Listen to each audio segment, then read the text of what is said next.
pessoal, nessa vibe que nós estamos de criar conteúdos a partir de perguntas, de dúvidas de vocês, nós estamos trazendo a pergunta da Érica, do Salão Peniel. Obrigado, Érica. Bom, eu vou ler a pergunta dela, que é uma pergunta longa, e eu amei essa pergunta, viu, Érica? A pergunta diz o seguinte: assistindo seus vídeos, participando de suas lives, acompanhando vocês nas redes sociais, parece-me que há uma percepção errada sobre o visagismo. As pessoas só pensam que visagismo é equilibrar as formas, mas eu vejo em sua abordagem que vai muito além disso. Por favor, me explica como funciona o método Ligue Identidade e Imagem. Amei essa pergunta, Érica. Vamos responder. Vamos lá. Olha, Érica, esse assunto para mim, ele é mais antigo do que eu mesma imaginava. Eu sempre tive essa curiosidade, esse desejo, essa demanda, talvez por causa da minha história mesmo. Tem tudo a ver. Eu sempre tive esse desejo de identidade, é a palavra que rege a minha história.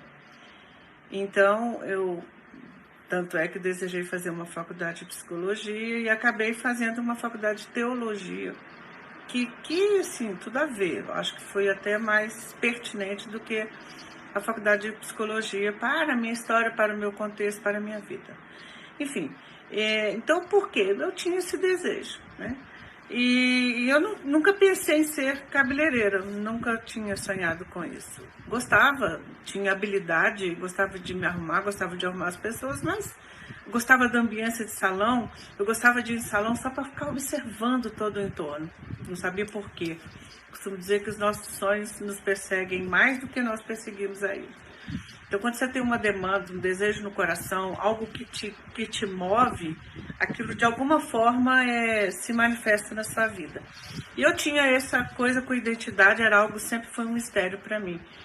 E aí, né, eu vou contar minha história num vídeo que eu estou preparando, vou deixar e vocês vão perceber nesse fio da meada da minha história por que eu cheguei onde cheguei.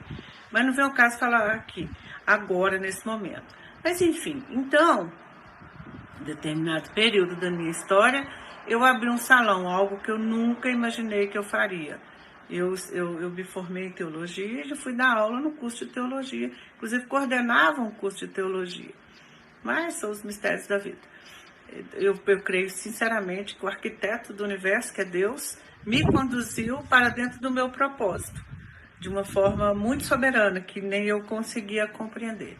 Mas abri um salão de beleza, mas já com esse desejo profundo, sabendo da importância do rosto como sede da identidade, que não poderíamos fazer um trabalho, até pelas minhas demandas, porque eu me lembro que eu tinha uma coisa muito louca assim, de repente me dava uma louca e eu cortava o cabelo. Eu podia estar fazendo a coisa mais importante do mundo, que eu largava tudo e ia cortar cabelo. E aquilo mexia comigo, eu falava, por que eu faço isso? Por que cortar cabelo para mim é um negócio importante? E depois eu comecei a linkar e comecei a ver que tinha a ver com o momento de vida que eu estava vivendo, e assim vai. Então, gente, era uma demanda minha, sabe, Érica? Eu tinha o desejo, a vontade de trabalhar a identidade das pessoas. Bom, caí no salão de beleza já com uma bagagem não só de autoconhecimento, mas também de lidar com pessoas, né? Desenvolvimento humano. Esse sempre foi meu trabalho, sempre amei fazer isso.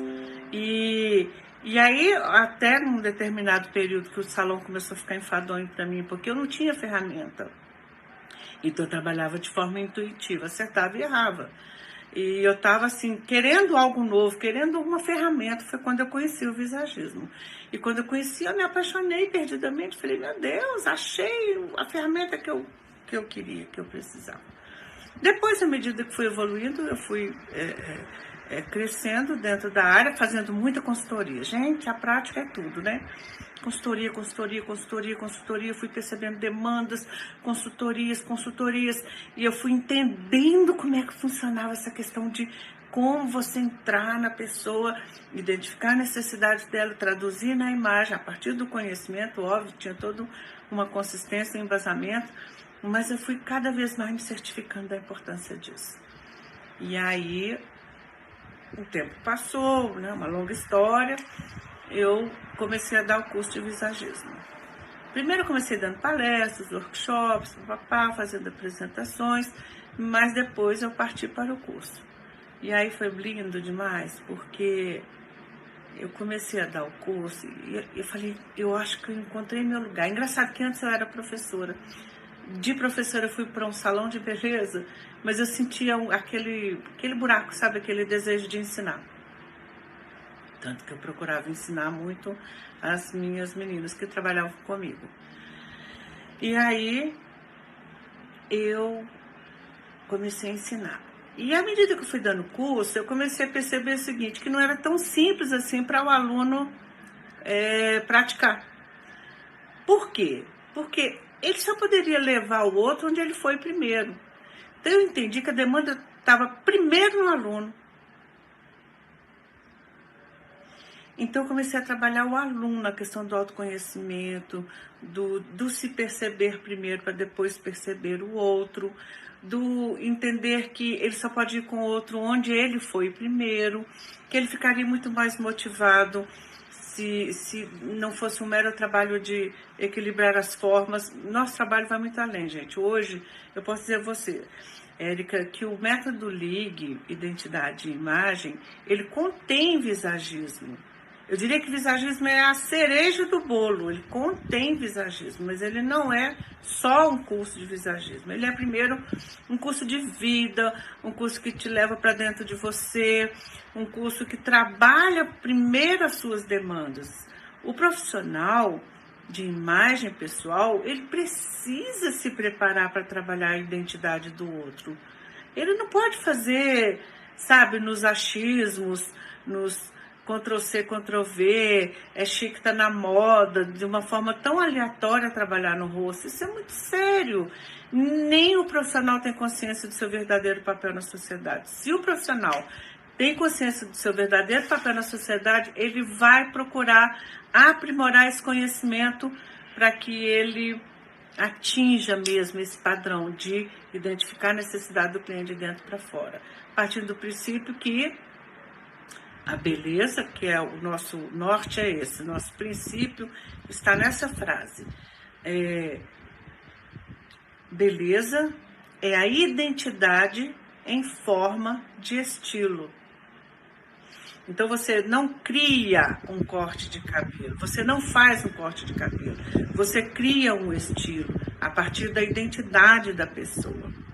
Então por isso a gente partiu para outros conhecimentos, coach, analista comportamental, analista corporal, onde pelas formas do corpo nada mais é o reflexo da nossa mente. Por essas formas a gente consegue identificar quem é a pessoa. Enfim, esse conhecimento, minha amada, vai muito além. E a nossa principal proposta é trabalhar esse profissional, prepará-lo para que ele passe pelo processo primeiro do autoconhecimento, não para ele fazer processo de autoconhecimento no outro, mas para ele estar pronto num nível, né, educar sentimentos e pensamentos na construção da identidade, da beleza do outro na identidade, no estilo do outro. Ele tem que estar pronto, então é sustentar de tal maneira que ele se veja totalmente pronto e apto a discernir o seu cliente. Ele não vai fazer análise de perfil comportamental com o cliente, ele não vai fazer análise corporal, ele não vai fazer nada do que ele recebe. O que ele recebe é para ele, mas ele vai aprender a perceber e usar a dinâmica das linhas, a partir do entendimento de como o cérebro processa a imagem, ele vai usar os princípios e elementos do design para construir a imagem a partir de linhas que vão falar da verdade da vida e do momento de vida daquela pessoa. Érica, eu espero que eu tenha respondido. Se ficou alguma dúvida, me pergunta que a gente complementa, tá bom? Mas no mais, método LIG, identidade e imagem. Nossa proposta nosso princípio é beleza, é a identidade em forma de estilo. Então, quem cria esse estilo precisa estar pronto para criar na imagem do seu cliente. Um beijo.